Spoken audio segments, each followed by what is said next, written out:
पतित पावनी माँ गंगा की धरती काशी और सेंटर फॉर सनातन रिसर्च की ओर से एक बार फिर आप सभी सुधी स्नेहिल दर्शकों का स्वागत करते हैं। स्वीकार कीजिए हमारा सादर प्रणाम। दर्शकों, आप सभी के लगातार आते सुझावों और बढ़ती मांग को ध्यान में रखते हुए हमने शुरू की है स्वास्थ्य चर्चा और आज का विषय है युवाओं में बढ़ता हृदयाघात।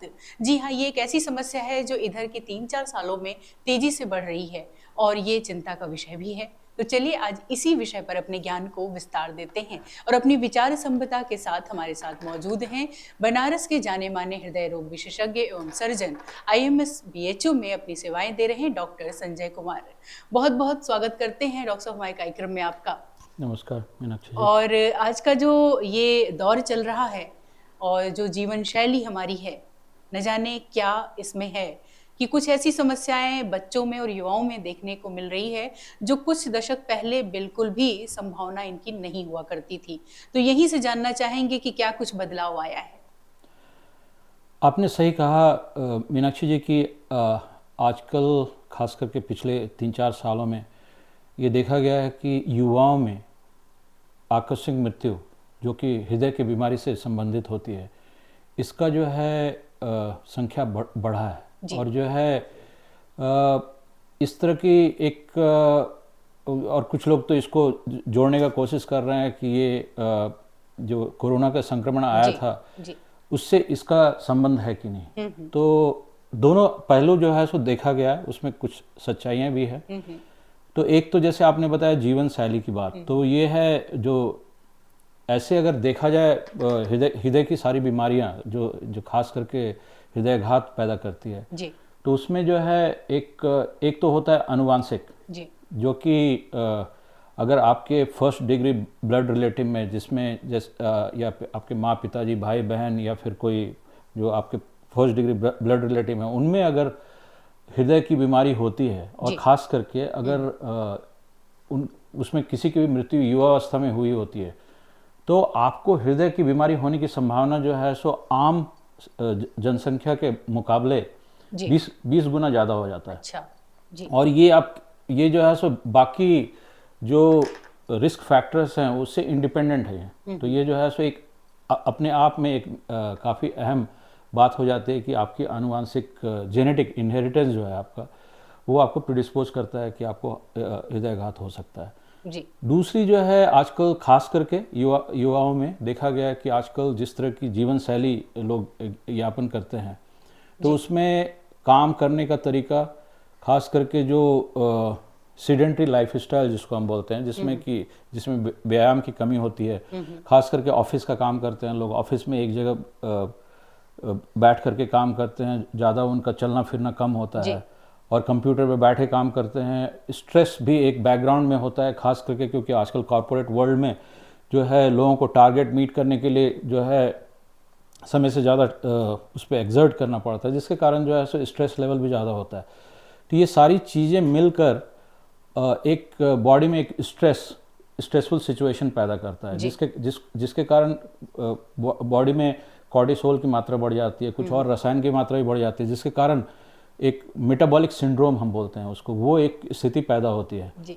मेटाबॉलिक सिंड्रोम में क्या होता है कि चर्बी जमा होता है, खास करके पेट में, कमर के इर्द गिर्द।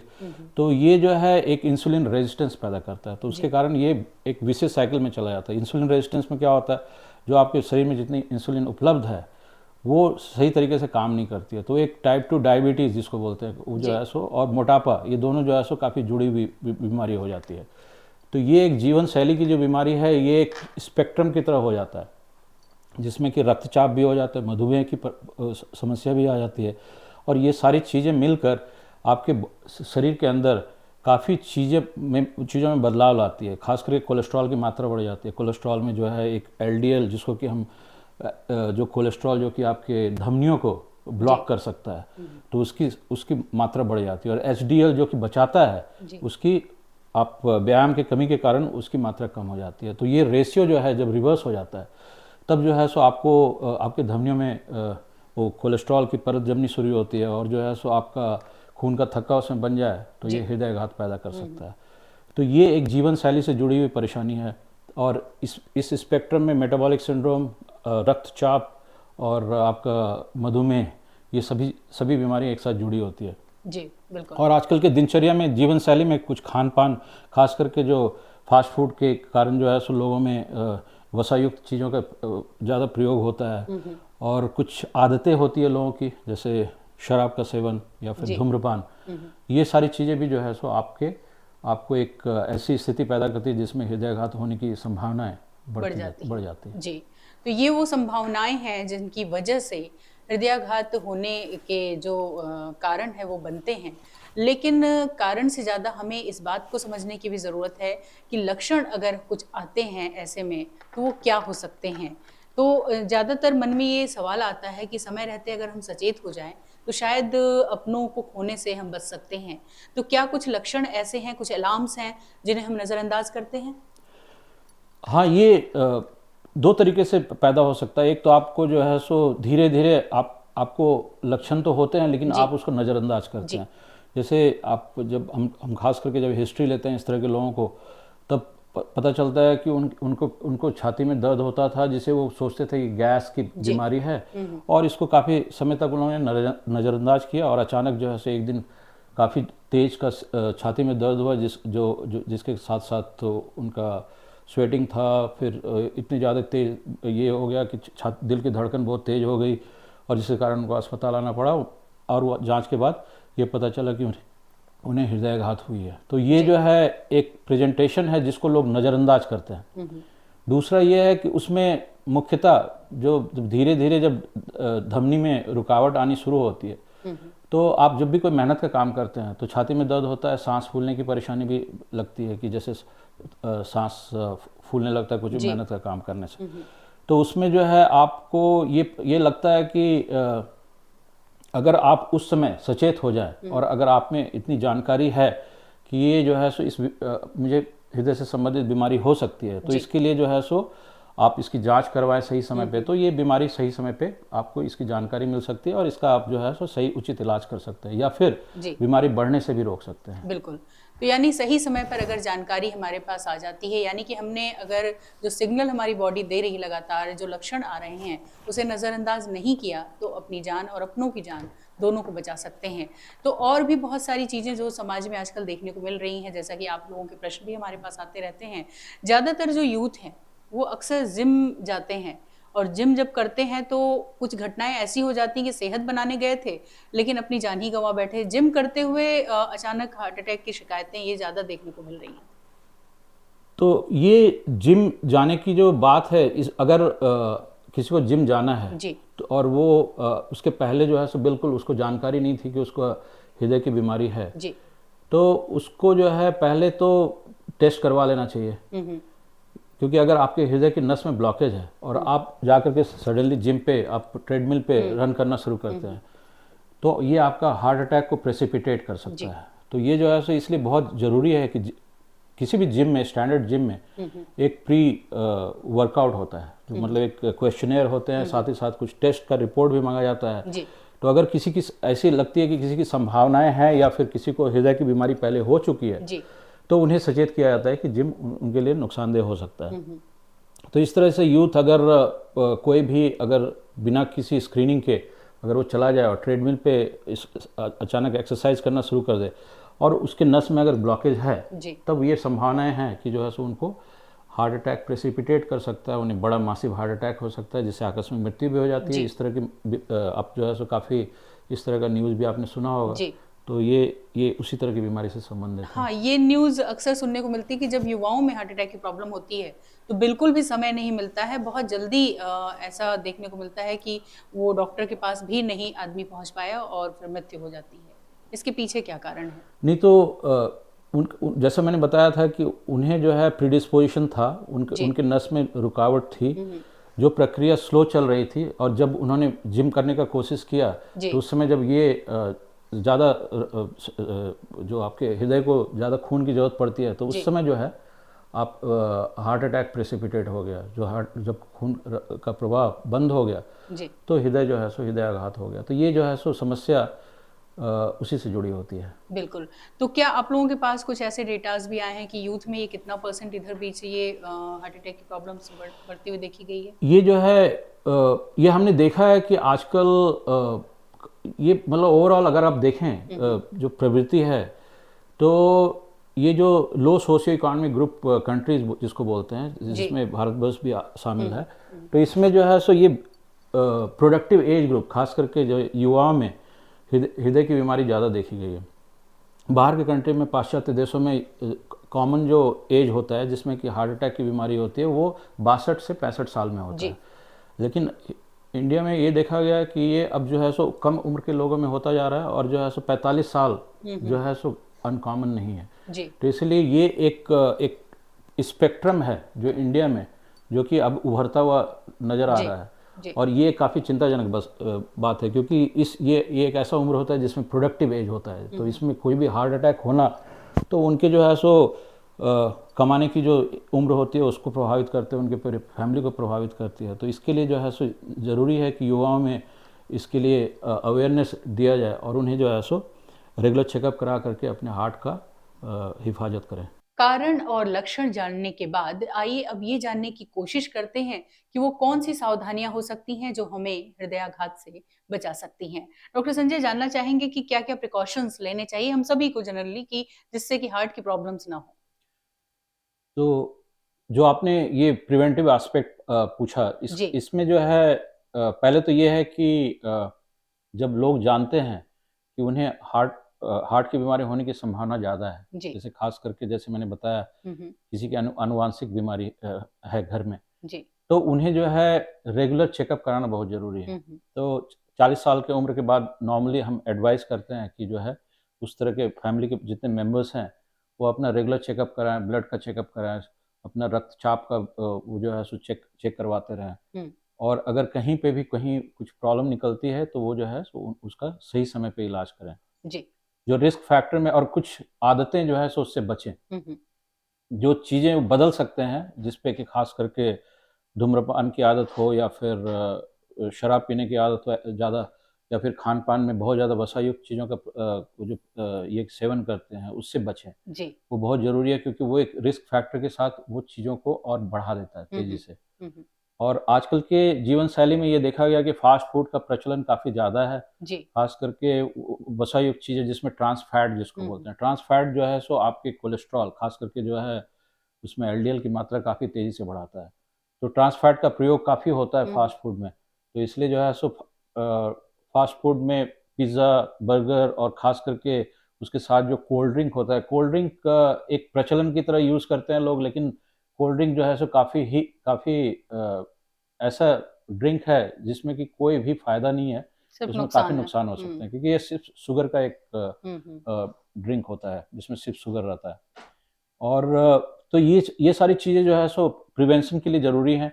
उसके साथ-साथ अगर जैसे आप कुछ कार्यशैली आप इस तरह का काम करते हैं जिसमें कि सेडेंटरी लाइफ़स्टाइल है, आपको बैठ करके आपको कंप्यूटर पे काम करना पड़ता है या डेस्क पे जी। काम करना पड़ता है। हम्म। तो आप जो है सो अपने जीवन में व्यायाम का जो है वो ज़रूर शामिल ये करें शामिल उसे। करें। जी। और सवेरे-शाम जब भी आपको वक़्त मिलता है, आप जो हम्म। है सो वॉक करें या फिर जॉग करें। और साथ ही साथ अगर आपका जीवन में ये काम से रिलेटेड जो है सो स्ट्रेस फैक्टर ज़्यादा है, तो उसके लिए ध्यान, योगा जो है वो जो है सो उसका, हाँ, मेडिटेशन भी मेडिटेशन, करें। और जी। ये इसका काफ़ी अच्छा ये पाया गया है। तो ये सारी चीज़ें बहुत ज़रूरी है। खान-पान में जो अगर आप स्विच करना चाहते हैं, तो आपको किस तरह का खाना खाना चाहिए, तो उसमें सबसे ज़्यादा इम्पोर्टेंट है हरी सब्जियों का, फल का जी। प्रयोग ज़्यादा करें। प्लांट बेस्ड डाइट जिसको बोलते जी। हैं, वो उस पे ज़्यादा फोकस हम्म। करें। एनिमल बेस्ड डाइट में जो चीज़ों आपको अवॉइड करनी चाहिए उसमें वो रेड मीट ख़ास जी। करके जो होता है वो उसको अवॉइड करें आप। और बहुत ज़्यादा तेल, घी, तला भुना हुआ चीज़ों के प्रयोग से बचें। हम्म। और जहाँ तक जो हम लोग जो नॉर्मली रिकमेंड करते हैं, एक हाई फाइबर डाइट, जी। फाइबर की मात्रा जिसमें ज़्यादा रहती है, तो हम्म। सॉल्युबल फाइबर जो रहता है वो आपको कोलेस्ट्रॉल को बढ़ने से कंट्रोल कंट्रोल करता है। जी। इसीलिए जो है सो कभी-कभी हम लोग कुछ चीज़ ऐसे रिकमेंड करते हैं, जैसे तीसी, हम्म। तीसी में सॉल्युबल फाइबर काफ़ी ज़्यादा होता है, तो वो आप इस्तेमाल कर सकते हैं। सही तेल का प्रयोग करें, हम्म। जैसे सरसों का तेल जो जी। शुद्ध मिलता है वो जी। काफ़ी स्वस्थ है, उसके लिए कोई परेशानी नहीं होती है। डालडा या फिर बहुत रिफाइन ऑयल से बचना रिफाइंड चाहिए। ऑयल से जो है सो आप बचें। और जैसे वो प्रचलन के तौर पे लोग ऑलिव ऑयल यूज़ करते हैं, राइस ब्रान ऑयल यूज़ करते हैं, ये सारे हेल्दी माने जाते हैं। जी। तो ये जो है, ये सारी चीज़ें आप कर सकते हैं ताकि आपको हृदय की बीमारी बढ़ने से या फिर हृदय की बीमारी होने से आपको बचाता है, जी, और कोई बिल्कुल। बड़ी बीमारी से चपेट में नहीं आते आप। बिल्कुल, यानी कि अपनी जो भारतीय परंपरा और खान-पान की शैली रही है और जो अपनी सभ्यता और संस्कृति कहती है कि early to rise, early to bed, ये तो हमने बाद में सीखा, लेकिन सूर्योदय से पहले उठना है और सूर्यास्त के पहले-पहले भोजन कर लेना है। इसी परंपरा को अगर अपने जीवन में शामिल करें, योग को, ध्यानों को शामिल करें, तो न सिर्फ हृदय बल्कि बहुत सारी बीमारियों से हम अपने आप को यकीन मानिए बचा सकते हैं। और इसी सुधार को हमें अपने जीवन में शामिल करना है और अगली पीढ़ी को भी हस्तांतरित करना है।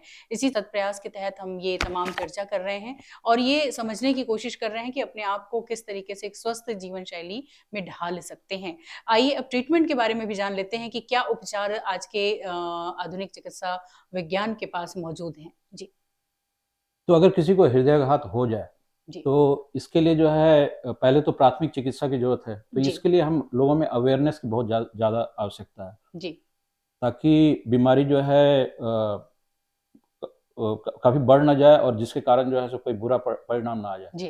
तो उसके लिए जो है सो सबसे ज़्यादा ज़रूरी होता है कि हम उनको रिकमेंड करते हैं, हुँ। अगर कोई फ़ोन पे किसी बात करता है और ये बताता है हुँ। कि मुझे ऐसा महसूस हो रहा है, तो हम उनको बताते हैं कि इकोस्प्रिन टैबलेट लें, जो जी। 325 मिलीग्राम, ज़्यादा बड़ा tablet, Ecosprin tablet Ecosprin tablet 325 milligram, milligram. इसको ध्यान से हमारे हाँ, तो वो दर्शक जो है नोट सो, कर लें। हाँ, जी। वो उनको बोलते हैं कि एक टैबलेट वो तत्काल ले लें। उसके साथ-साथ सॉर्बिट्रेट हुँ। टैबलेट, जो कि हृदय की धमनियों को फैलाता है, जी। उसमें रक्त का प्रवाह बढ़ाता है। हुँ। हुँ। तो वो जो है सो एक 5 मिलीग्राम या 10 मिलीग्राम का लेकर के वो जीभ के नीचे रख लें। जी। तो इससे जो है सो उनको तत्काल धीरे-धीरे आराम मिलता है। हुँ। हुँ। और जो है जितनी जल्दी हो सके वो कोई भी आसपास के अस्पताल में जहाँ पे की सुविधा है, जहाँ हुँ। पे हुँ। जाँच हो सकता है, हुँ। वहाँ हुँ। जा करके उसकी जाँच कराएँ। तो जाँच में हम लोग जो है सो ईसीजी देखते हैं पहले, और जो है सो कार्डियक एंजाइम देखते हैं। हुँ। हुँ। एंजाइम, अगर हृदय की कोई मांसपेशी को खून नहीं मिल रहा होता है, जी। तो एंजाइम की मात्रा हुँ। हुँ। बढ़ जाती है। तो वो जो है सो टेस्ट में तत्काल पता चल जाता है। हुँ। तो उसके बाद जो है सो हम स्टार्ट करते हैं कुछ दवा, जिससे कि खून के थक्के को डिसॉल्व किया जाता था जी। सही समय पे। और उसके बाद अगला स्टेप होता है, उसमें एंजियोग्राम हुँ। करते हैं, हुँ। देखते हैं कि कौन-कौन सी नस में ब्लॉकेज है। जी। अगर नस में ब्लॉकेज होती है जिसको कि खोला जा सकता है, हुँ। तो हुँ। उसको जो है सो हम लोग एंजियोप्लास्टी करके और इसमें स्टेंटिंग कर देते हैं, या फिर बाईपास की आवश्यकता पड़ती है अगर जी। ज़्यादा नस की ब्लॉकेज हुँ। होती हुँ। है तो। ये सारे उपचार उपलब्ध हैं, और जो है ये सही सेंटर पे सारी सुविधाएँ उपलब्ध हैं जी। आजकल। और एक कोई प्राथमिक तौर पे जो है अगर किसी को हृदयाघात हो जाता है, तो कोई पद्धति आप लोग बताते हैं जिसकी ट्रेनिंग थोड़ी लेनी पड़ती है, आम व्यक्ति भी वो ट्रेनिंग ले सकता है, उसे क्या कहते हैं और क्या है वो? तो वो अगर किसी को हार्ट अटैक हो जाए और जी। जो है ब्लड प्रेशर सडनली हुँ। कम हो जाए, या फिर ऐसा लगे कि वो मूर्छा की अवस्था हुँ। में जा रहा है, तो वो जी। जो है सो मरीज को जो है सो पहले तो लिटा हुँ। देते हैं, हुँ। और उसको जो है सो सीपीआर कभी करने की ज़रूरत पड़ हुँ। सकती है। हुँ। अगर जो है सो लगे कि उसकी हृदय की गति कम हो गई है, रुक जी। गई है, जी। तो जो है सो छाती पे जो है सो कंप्रेशन, और हुँ। जो है सो उसको अगर साँस ले रहा है तब तो ठीक है, जी। तो छाती पे कंप्रेशन देते ही जो है सो उसकी पंप की एक्टिविटी जो है सो थोड़ा बढ़ जाती बढ़ है। जाती है, जी। और उससे जो है सो उसकी स्थिति बिगड़ने से बचाया जा सकता है। जी। तो ये वो एहतियात हैं और ये वो जानकारियाँ हैं जो हम सभी के पास आजकल होनी ही चाहिए, जिससे कि हम अपने आस-पास, अपने परिवार में, अपने समाज में अगर किसी व्यक्ति के साथ ये अगर दुर्भाग्यवश घटना कभी घट जाए, तो उसे प्राथमिक चिकित्सा दे सकें और ये सुझाव भी दे सकें कि किस तरीके से वो अपने आप को स्वस्थ रख सकता है। डॉक्टर संजय हमारे कार्यक्रम में आने के लिए और इतनी अच्छी जानकारी देने के लिए आपको बहुत-बहुत धन्यवाद। और आइए अब चलते-चलते, चूँकि गर्मी इस समय अपने चरम पर है और गर्म हवाएँ चल रही हैं, तो एहतियातन हमें क्या कुछ अपने साथ सावधानी के तौर पे बरतना चाहिए, वो भी जानकारी लेते हैं डॉक्टर संजय से। डॉक्टर संजय, अभी जो गर्मी का मौसम, अभी तेज़ी से गर्मी बढ़ी है, हीट वेव्स हैं, तो ऐसे में बहुत खतरा बढ़ गया है उन लोगों पे जो लोग बाहर घर से निकल रहे हैं काम करने के लिए, स्कूल जाने वाले बच्चे हैं। हाँ, ये जो गर्मी के दिनों में सबसे ज़्यादा परेशानी होती है, एक लू लगने की जी। परेशानी। तो इसमें जो है, अगर आप काफ़ी समय तक काफ़ी ज़्यादा तापमान पे जो है सो एक्सपोज़ होते हैं, तो जी। उसमें जो है सो आपको लू लगने की संभावना रहती है। हुँ। लू एक ऐसी प्रक्रिया है जिसमें कि शरीर का तापमान काफ़ी बढ़ जाता है। जी। तो शरीर का जो थर्मोस्टेट मैकेनिज्म है जो कि हम्म। आपके तापमान को मेंटेन करता है 97-98 डिग्री फ़ारेनहाइट के आसपास, वो कंट्रोल खो देता है। और ये जी। जो है सो ब्लड उसमें आपका तापमान जो है सो कभी 106 107 तक पहुंच जाता है। उस स्थिति में आपकी आप मतलब काफ़ी परेशानियां आ सकती है, जिसमें कि बेहोश भी हो सकते हैं लोग। और जो है सो उस तरह के स्थिति से बचने के लिए सबसे ज़्यादा इम्पोर्टेंट है कि आप पहले प्रोलॉन्ग, मतलब जी। खास करके जहाँ पे आपको लग रहा है कि काफ़ी समय तक आपको गर्म जगह में रहना पड़ेगा, तो छतरी का इस्तेमाल इस्तेमाल कीजिए धूप से बचने के लिए, या फिर छाँ का इस्तेमाल कीजिए, ठंडे जगह पे रहें। और दूसरी बात ये है कि अपने आप को वेल हाइड्रेटेड रखें, जी। क्योंकि सबसे पहले ये होता है कि अगर आपके शरीर में पानी की मात्रा कम हो जाती है, तो आपको जो है सो हीट स्टैग्नेशन काफ़ी तेज़ी से बढ़ता है। जी। तो ये जो है सो आप काफ़ी ध्यान रखें कि आप अपने आप को वेल हाइड्रेटेड रखें। कपड़े का प्रयोग जो है सो खास करके जो है हम रेकमेंड करते हैं गाढ़े कपड़े नहीं पहने, जी। मतलब खास करके सफ़ेद कपड़े या फिर कम रंग वाले कपड़े पहने, तो उससे क्या होता है कि वो ज़्यादा आपके गर्मी को एब्जॉर्ब नहीं करता है। जी। और अपने खान पान में जो है सो खास करके खीरा या फिर ककड़ी, इस तरह की चीज़ों का जो है सो हम्म। प्रयोग ज़्यादा करें उस समय, जिसमें कि आपको पानी प्रोवाइड मिलता है जी। ऑलरेडी बिल्कुल। उसके साथ साथ। बिल्कुल। तो दर्शकों, इस समय गर्मी का मौसम अपने चरम पर है और लू भी चलने लगी है, तो ऐसे में हमें सावधान होने की ज़रूरत है। घर से बाहर निकलें तो एहतियातन अपने साथ छाता और पानी की बॉटल ज़रूर लेके निकलें, और कोशिश करें अगर बहुत आवश्यक न हो, तो जिस समय धूप बहुत तेज़ होती है, उस समय घर से बाहर निकलने से बचें। और जो स्कूल जाने वाले बच्चे हैं, उन्हें भी पूरी बाँह के कपड़े और अच्छे से सिर और मुँह अपना ढक कर निकलने का सुझाव भी दें। और ये चेतावनी दें कि किसी भी तरीके का बाहर का कटा हुआ फल या बाहर का कोई खाना खाने से वो बचें, क्योंकि इसमें फूड पॉइज़निंग की भी प्रॉब्लम बहुत तेज़ी से बढ़ती है। तो ये वो सावधानियाँ हैं जो हमें इस खतरनाक मौसम में, इस चुनौतीपूर्ण मौसम में भी स्वस्थ और सुरक्षित रख सकता है। और डॉक्टर साहब, सेंटर फॉर सनातन रिसर्च जो कि ये लगातार सत्प्रयास कर रहा है कि हम अपनी भारतीय सभ्यता और संस्कृति और अपने संस्कारों को अपने लोगों तक पहुँचाएँ। तो इस सत्प्रयास के तहत आज आपसे भी हमारी मुलाकात हुई है। हमारे दर्शकों के लिए आपका क्या कहना है? मेरा तो ये कहना है कि ये एक बहुत ही अच्छा पहल है। और जी। जो है सो इससे लोग सनातन धर्म में बहुत सारी हमारे प्रैक्टिसेस हैं जो कि खास करके लोग सोचते हैं कि ये रूढ़िवादी प्रैक्टिस है, लेकिन इसमें सत्य नहीं है। ये जो है बहुत सारी चीज़ें में काफ़ी गहराई गहराई में देखा है तो उसमें काफ़ी साइंस उसमें इन्वॉल्व है। और ये प्रैक्टिस जो है सो हमारे हेल्थ केयर के लिए जी। जो है हम तो आम तौर पे देखते हैं कि किस तरह से वो फ़ायदा पहुंचा सकता है। तो इसमें जो है सो काफ़ी गहराई है जिसके बारे में हमें कभी प्रोग्राम में चर्चा करनी चाहिए। बिल्कुल, यानी कि ऐसी चर्चाएँ होती रहनी चाहिए जिससे अपने अस्तित्व को हम पहचान सकें। डॉक्टर संजय, आप हमारे कार्यक्रम में आए और हमारे दर्शकों को इतनी अच्छी जानकारी दी, इसके लिए आपको बहुत-बहुत धन्यवाद। और उम्मीद करते हैं कि ये जानकारी का सिलसिला आगे भी जारी रहेगा। आपके सुझावों का और आपकी क्या हमसे डिमांड्स हैं, किस तरीके के कार्यक्रम हम आप तक पहुँचाते रहें, ये हम तक ज़रूर अपने मेल्स के थ्रू, अपने मैसेजेस के थ्रू ज़रूर बताइएगा। तो आज के लिए इतना ही, दीजिए अनुमति। नमस्कार।